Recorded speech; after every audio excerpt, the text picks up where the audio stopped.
DJ बजाओ रे DJ Vishnu Kumar पटाग्राम बौना वाले।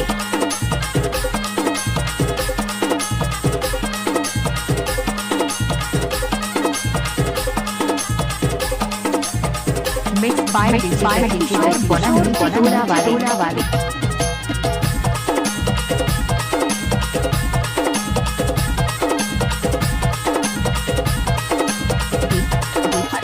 डीजे विष्णु कुमार बौना वाले।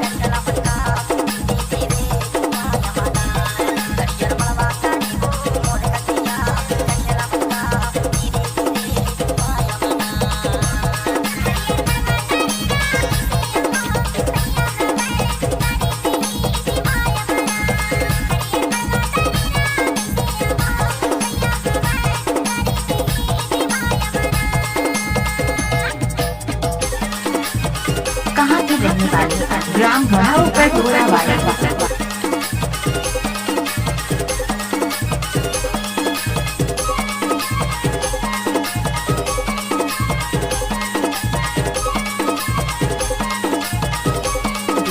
DJ mix by Vishnu Kumar पटाग्राम।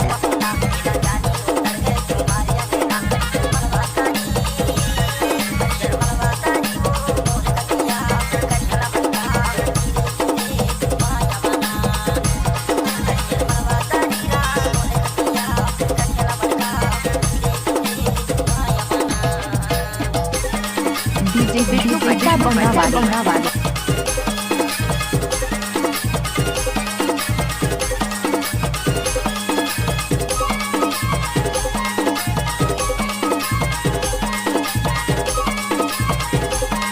Mix by DJ बौना वाले।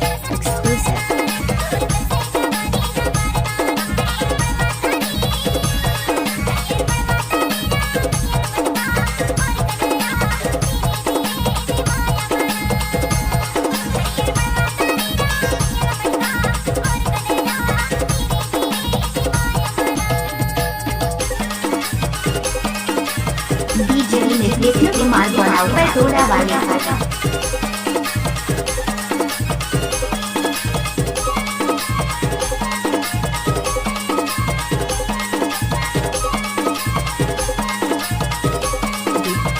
DJ by Vishnu Kumar पटाग्राम।